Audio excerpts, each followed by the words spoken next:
Deux nouvelles destinations pour l'une des plus vieilles compagnies aériennes de France, Chalair, c'est 130 salariés dont 40 pilotes, 13 avions, 4 lignes régulières et surtout, c'est normand. Oui, Air Transat numéro 35 Fox, Bravo Romeo Uniforme Mike. En 1986, la compagnie naît. Son fondateur, Philippe Le Baron, était un passionné d'aviation. Une longévité dont toutes les compagnies aériennes ne peuvent pas se vanter. Le ciel aérien français, c'est compliqué, l'aéronautique, c'est très compliqué pour survivre. Alain Battisti, notre président, est propriétaire de cette compagnie aérienne depuis les années 2000, le début des années 2000. Et on est toujours présent on espère rendre pérenne, en l'occurrence, cette ligne sur Kéry, en fonction de nos résultats attendus, qui pour l'instant sont conformes à nos objectifs et à nos attentes.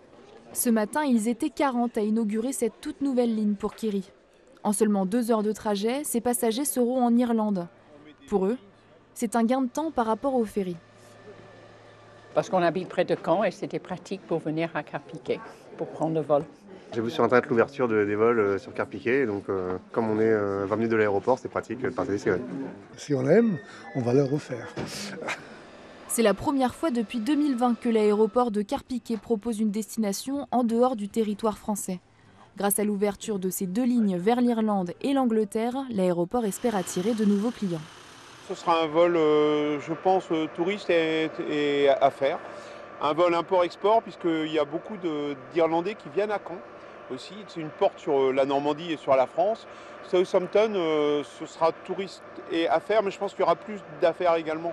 Alors on gagne beaucoup de temps en prenant ces vols par rapport au ferry. Les vols pour ces 2 destinations devraient se terminer en septembre, mais en fonction de leur succès, ils pourraient reprendre l'été prochain.